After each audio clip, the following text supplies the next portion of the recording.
He wasn't supposed to die in Sweden, not on some god-forsaken back road, not in the cold, not under a bus that smelled like socks and stale beer. But that's how it went. The quiet genius with a classical bent brain and a weapon for a bass got flattened by fate because he drew the wrong card and picked the wrong bunk. And just like that, the guy Metallica was building the entire empire around got ripped out of the picture, leaving everybody else to crawl out of the wreckage and pretend the story could not keep going. But before the smoke, there was just Cliff, a strange, brilliant, long-haired kid from Castro Valley who didn't walk until he was 2, played Bach by 6, and turned a rickenbacker into a flamethrower. So let's rewind that tape back to where the noise really started. Born February 10th, 1962 in Castro Valley, California, suburban sprawl meets hippie hangover. And his folks? Totally straight-laced. Ray Burton, assistant highway engineer. His mom, Jan Burton, special needs teacher. They already had 2 kids, Scott and Connie.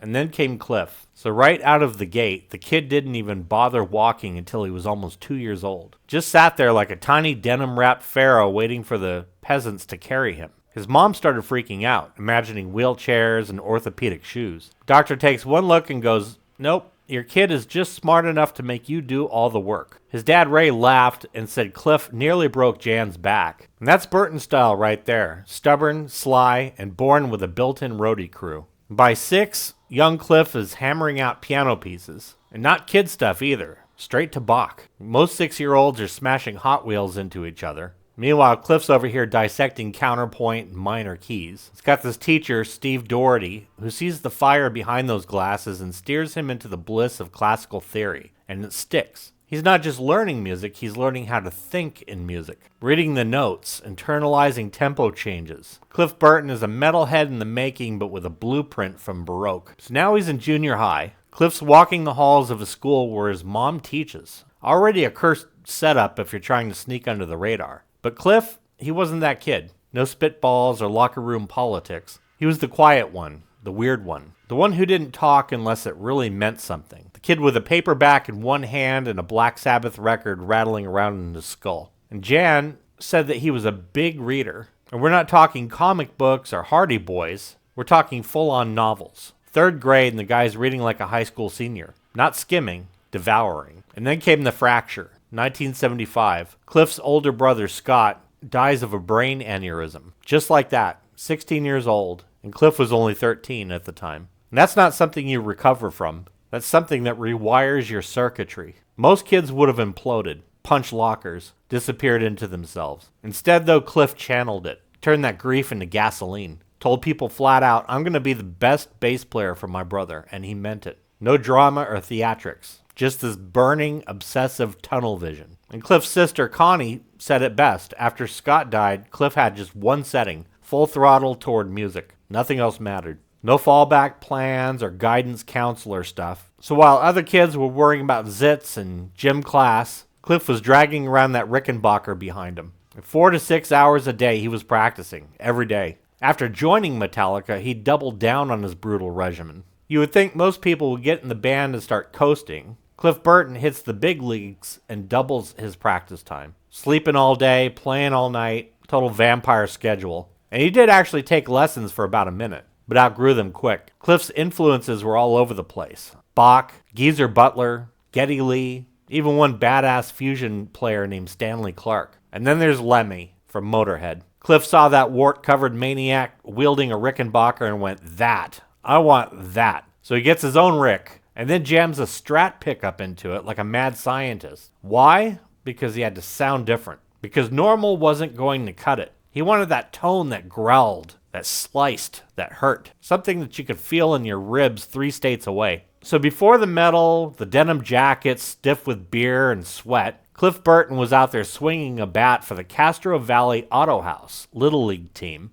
And he wasn't just on the team, he was crushing it. Big hitter. Like, stand back, the ball's coming for your dentures big. And when the cleats came off, Cliff wasn't some apple pie suburban poster boy. He was out there working at this place called Castro Valley Rentals. Forklifts, jackhammers, lawnmowers, things that could maim a grown man. He's wearing this busted-ass straw hat like he just wandered out of a spaghetti western. They called him Cowboy. Not because he had spurs or a 6-shooter, but because he refused to cut his hair, Hat or not, that Maine stayed. No compromises. And then comes 1976. He's 14, full of piss, vinegar, and Sabbath riffs, and starts his first band, Easy Street. The name is total sleaze, straight from a strip club marquee in San Mateo, California. So already you know this isn't some high school marching band affair. Easy Street's got Jim Martin on the guitar, who's basically a walking amp with hair, Mike Borden on drums, both who later form Faith No More. And Cliff would later call the band's music pretty silly. A lot of covers, just wimpy shit. Which, okay, yeah, for a teenage garage band, what do you expect? But even then, in that sticky-floored Berkeley cafe, seeds were being planted. Riffs and ideas floating in the beer fog that would one day slam into the mainstream. Jim Martin said it. Some of those songs that you bang your head to now, they were born during some of those silly sessions. And that's the thing with Cliff. He never looked like he was building an empire, but damn if he wasn't sketching the blueprints between sets of Smoke on the Water. So it's 1980. Cliff Burton walks across that high school graduation stage in Castro Valley. Instead of doing what every guidance counselor begs you to do, get a safe degree, he swerves hard left and signs up at Shabbat College to study classical music and theory. And somewhere in all of this, he ends up hooking back up with his buddy Jim Martin, and together they form the band called Agents of Misfortune. And the group doesn't last long, but hell, what a blip on the radar. They're not trying to get on the radio or writing prom anthems. They're messing around with space rock, like Hawkwind had a love child with a mushroom trip. And this is when Cliff starts dialing into that signature sound. Wah-wah bass, harmonics, feedback loops. There's a tape from 81, grainy and raw and glorious, where Cliff rips through a bass line drenched in distortion. Wah pedal whining like a siren in heat. Sounds a lot like the beginning of For Whom the Bell Tolls. And that wasn't coincidence. This was more foreshadowing. You could hear it and feel it. So here's the part where the stakes get real. Cliff sits his parents down, not in a sitcom, Dad, I want to follow my dreams kind of way. More in a this is my lifeblood kind of way. And he's not bluffing or bullshitting. He says, give me 4 years. That's it. 4 years to make it in music. If it doesn't happen,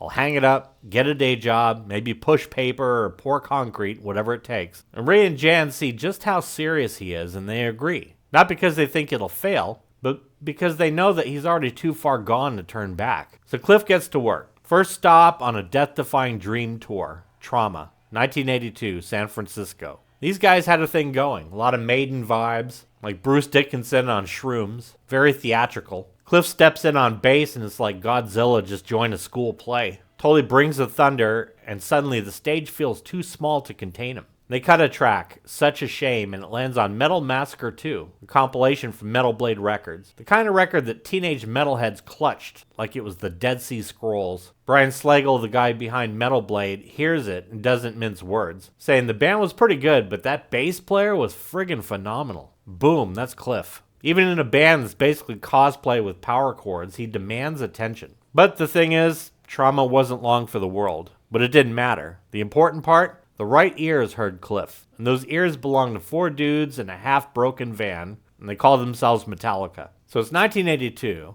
and Metallica is just this scrappy pack of misfit gearheads down in LA, all amp, feedback, and teenage fury. Their problem? Their bassist, Ron McGovney, was about as exciting as a soggy cornflake. Solid dude, but he just was not dangerous. Metallica needed dangerous, and it was mutual. Ron was pretty disgusted with all of them, especially Dave Mustaine, who would pick on him like crazy. From letting his dog jump all over his car, which resulted in a brawl between James and Dave, to Dave pouring beer all over his bass, resulting in a shockingly bad time, literally. So Ron was out. So one night, Hetfield and Ulrich find themselves at the Whiskey A Go-Go, Hollywood's seediest cathedral of guitar worship, watching Trauma. They're expecting swords and eyeliner and Iron Maiden knockoffs, but then out stomps Cliff Burton, looking like a biker who accidentally wandered onto the wrong stage. Plugs in his bass, hits that first distorted note, and the air shifts. It's not just heavy, it's alive. Wah pedal moaning like a banshee, harmonics flying off the strings like shrapnel. Lars and James look at each other like, what the fuck was that? They don't even wait. They need this guy. But Cliff, he is not biting.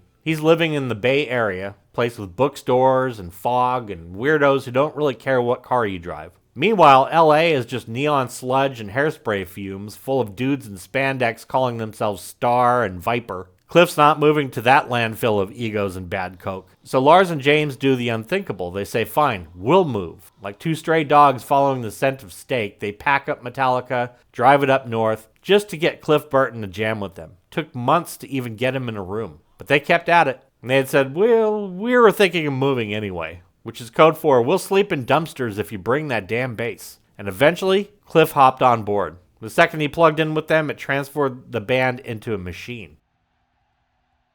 And Cliff was the soul of this thing. It was less Cliff joining Metallica and more Metallica morphing around Cliff. But the real baptism came on March 5th of 1983. His first gig with the band, somewhere in a dive bar. And that night, that was the first time Dave Mustaine, high on whatever he was high on at the time, turned and shouted across the chaos, "The major rager on the four-string motherfucker." You don't forget a quote like that. Now, Dave wasn't long for the band, though. Things fell apart quickly, which I covered in depth in my Kill 'Em All video. Link is in the description. But needless to say, Cliff was here to stay. Out with Dave and the drama and in with Kirk Hammett, and now the band was really ready for prime time. Kill 'Em All, 1983. Metallica detonates their debut like a steel-toed boot kick in the teeth to the LA metal scene. Buried inside all the speed and intensity, a moment of absolute madness, anesthesia, pulling teeth, a bass solo, take one nonetheless, in 1983. This was a time when bass players were expected to shut up, hold the root notes, and die quietly behind their amps, or at least snort a few lines on them to stay awake. What does Cliff do?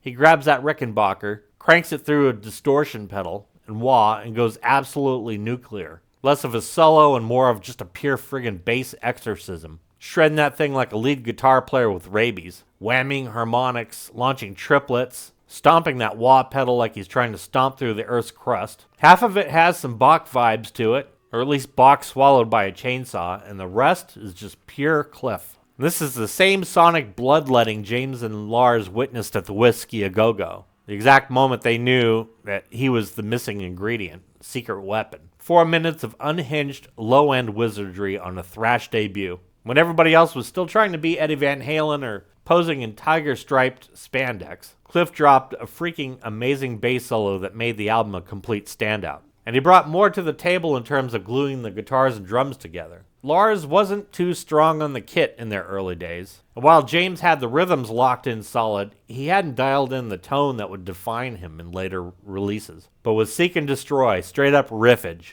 And Cliff really brought something, that relentless, chugging rhythm like a pissed-off cavalry charging into a brick wall. Kick in to jump in the fire. Cliff's impact gets surgical. On the No Life to Leather demo, McGovney's bass is okay. It holds the line, does the job.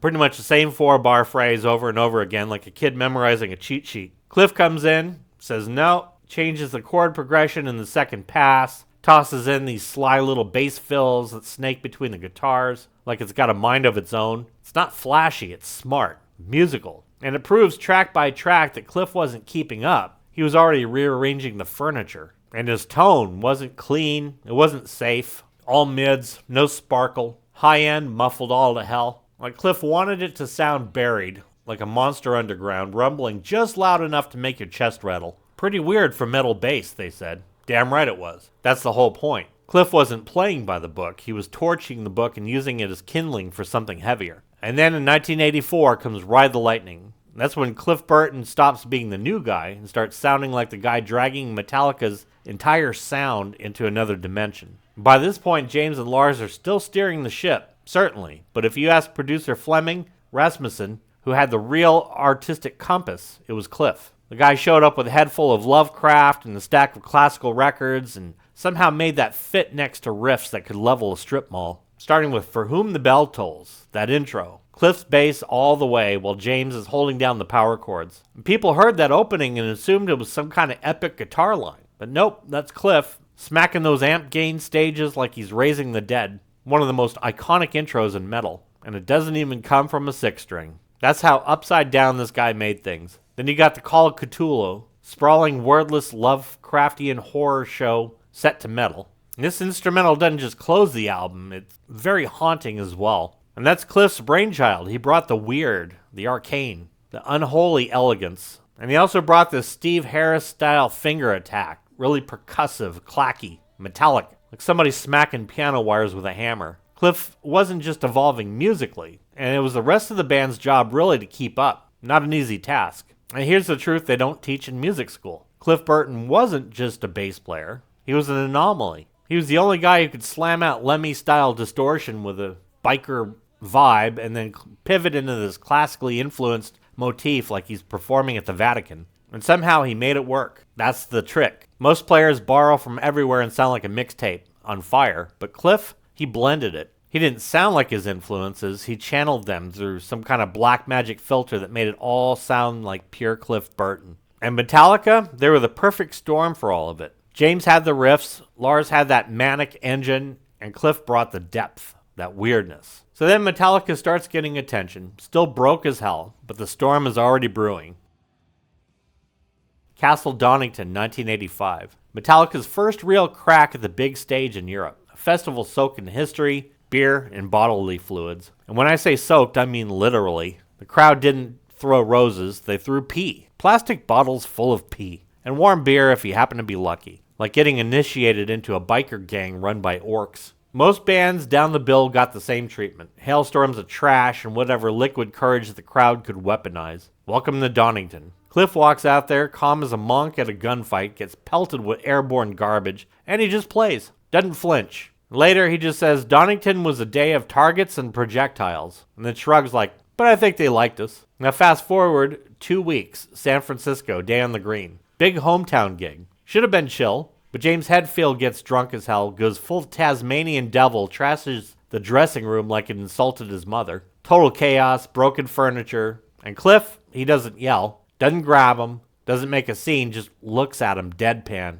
One look. And immediately James calms down, like a wild dog recognizing its pack leader. And that was Cliff. No tantrums or lectures, just presence. Authority that didn't have to shout. And Kirk Hammett had said that Cliff was really the most mature one in the group. The quiet backbone. The guy who'd slap you down with one stare and then go back to reading Call of Cthulhu like nothing happened. So 1985 wasn't all solos and stage dives. It was pee bottles in England and dressing room meltdowns in California. But through it all, Cliff just kept cool, calm, and collected. So now it's March of 1986. Master of Puppets drops like a warhead. And buried in that sonic avalanche is Cliff Burton's fingerprint on everything. Arrangements, harmonies, philosophy, even soul. And this is the sound of Metallica leveling up, evolving. And Cliff, he was pretty much the architect behind the architects. Ask him in 86 what his favorite Metallica song was, and he doesn't hesitate. Master of Puppets all the way. Called it their best yet. Said the lyrics were smarter, the sound was sharper, and he wasn't just hyping it, he meant it. The song was a symphony written in downpicks and despair.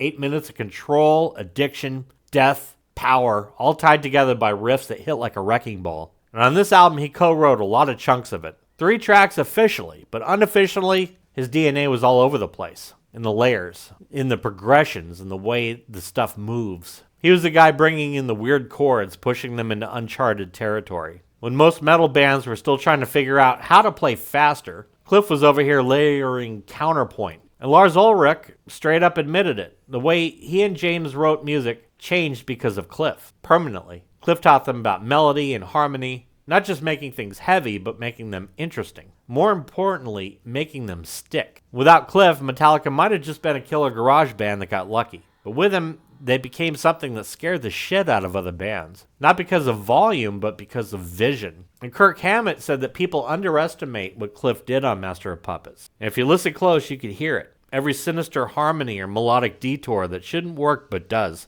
But one of the clearest pieces of evidence to this is the opening to Damage Inc. So imagine you're on the Ride of the Lightning tour. Everybody's tuning up, checking cables, bumping into mics. And Cliff's off to the side plucking out this eerie, beautiful line. Kirk Hammett hears it and asks, what the hell is that? And Cliff, with a deadpan half smile, goes, it's called Come Sweet Death by Bach. He wasn't holding the bottom, he was dancing on it. And probably the clearest glimpse into all that unhinged brilliance is Orion. The middle section, the clean melodic break that somehow makes the cosmos feel heavy. That's Cliff. There's that bass solo in there right before the guitar solo. And it's so smooth that he joked, nobody will probably be able to tell that it is bass, but it is. Just pure design. So Metallica launches into the Damage Inc. tour, riding that comet trail left behind by Master of Puppets. Critics are on board. Crowds are friggin' massive. They're not just a band anymore, they're the band. Now Cliff is in his prime. the philosopher king of thrash. Long hair, longer riffs with the kind of quiet depth that made everybody else in the room feel like toddlers at a poetry slam. And that night they had just torched Stockholm. Energy's high, adrenaline's still humming, but the bus, totally cramped, like really cramped, touring inside of a tin can packed with gear and bad breath. And there's this one window side bunk that's just a little bit more spacious, a little less miserable. Everybody wants it. Cliff and Kirk do what rock guys have done since the beginning of time. They cut cards. Simple game. Winner gets the comfier bunk. Cliff draws the ace of spades. That card, the same card that Lemmy screamed about night after night. The card of risk, of death, of finality. And Cliff wins. And because he wins, he gets Kirk's bunk. And that's it. The kind of thing that you would forget 5 minutes later, except this time it mattered. It's the dead of night on that freezing Swedish highway. The kind of cold that gets into your bones and stays there. September 26, 1986. Somewhere in a frozen stretch of Swedish highway, the wheels of fate pulled a knife. Cliff and James are at the back of the bus, winding down. Their bunks were side by side, inches apart. And neither of them knows it's the last time that Cliff Burton will ever close his eyes.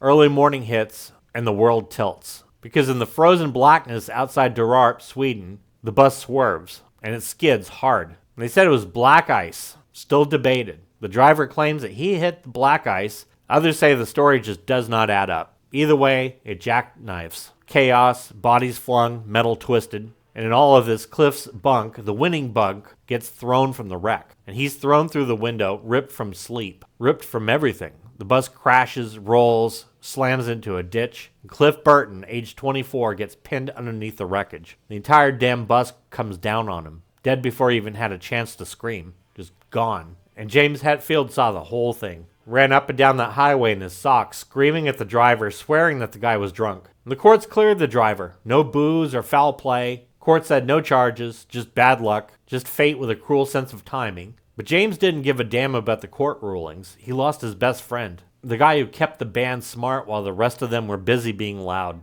And back at the hotel that night, what was left of Metallica, James, Lars, Kirk, just sat there in that horrible silence. Cliff's not there, his bunk is empty, his jokes are gone, and what do? They drink hard. Because what else can you do when your brother just died under a bus in front of you? He tried to forget how empty the world suddenly felt, and James just completely breaks down. It's 4 a.m, James is outside in the street, screaming for Cliff like the world owes him an answer. And Kirk Hammett just stood there helpless, said it was just completely unbearable. Kirk hears it and just loses it, breaks down sobbing. Because that's not your front man anymore. That's your broken friend yelling into the void. And there's no answer, no stories of heroism. Just 3 guys trying to crawl through the worst night of their lives. And one of them, James, just falling apart in real time. And Kirk, he never forgot. Still talks about it with that hollow look, like he knows how close he came to being under that bus instead. And Metallica, they'd keep going. But there's no doubt a part of them died that night, never to come back. Kind of an end of the innocence, and definitely the end of the band as it was. From that day forward, they were haunted. Because they weren't just a band anymore. Now they were survivors. And Cliff Burton, he died in the cold, but he left a lot of fire behind. Fire in every riff, and every note of Orion, and every quiet look that said knock it off when the rest of them were being idiots. He didn't burn out or fade away. He got crushed by the weight of the universe and somehow became immortal. He became a legend. Not because he died, but because of how he lived. Full throttle. No compromise. A genius dragged down by fate holding the ace of spades. And this is how the story ends. And never really ends. First week of October 1986, San Francisco. The city is still shaking from the aftershock of Cliff Burton's death. His family, his band, his friends, all trying to process the impossible. And the service is somber. No theatrics, just raw grief and a hole too big to fill. Then October 7th, the funeral, Chapel of the Valley, Castro Valley, his hometown. Same streets he wandered with Sabbath in his headphones and Bach in his bloodstream. And everybody's there. His parents, girlfriend Corrine, Jim Martin, who saw him go from Easy Street to Eternal. What was left of Metallica. And after the prayers, the tears, the final goodbyes, Cliff's ashes are scattered in the San Francisco Bay, just like he wanted. Not buried, but released. Like everything else about him, free, untethered, infinite. Lars laid it plain. The way Metallica wrote music was shaped by Cliff. They were good before him, but with him, they were great. You could hear when he entered the room. Cliff Burton was only in the band for 3 years. That's it, 3 years. Not even a full presidential term. But in that time, he changed the course of heavy metal. Forever. Jason Newsted, who had to walk in those huge shoes, worships him. Robert Trujillo, still playing Cliff's parts and doing them justice because that's the only way you could do them. Frank Bello from Anthrax, Dave Elfson, all of them, giants in their own right, call Cliff a full-blown blueprint. Metallica's never stopped honoring him. Every show, every set list, he's there. Even when the band's doing something wild, pushing new ground, James Hetfield says it. Cliff would love this. Like they're still trying to impress him. And the world remembered too. 2009, Rock and Roll Hall of Fame. Yeah, I say it. Ever so occasionally, they might actually get something right. Well, Cliff goes in posthumously with Metallica, right where he belongs. Not as a footnote, as a pillar. In 2016, 30 years to the day, Sweden built a monument near Durart, where that fateful bus accident occurred. Castro Valley put up a plaque as well. Hometown boy turned immortal. And people still go. Fans, pilgrims, kids with patched up jackets and battered cassettes. They go and stand and remember. Because Cliff Burton wasn't just a bass player. He was a vision with calloused fingers. And even now, when the amps are buzzing and the lights go low, every time that first note of Orion drops, he's right there. Still playing, still bending time, and still loud as hell. To my subscribers, thank you so much. You friggin' rock. If you haven't had a chance to subscribe, give that subscribe button a good smack. And while you're at it, give the like button a good smack as well. Join the family. I want to thank you so much for watching.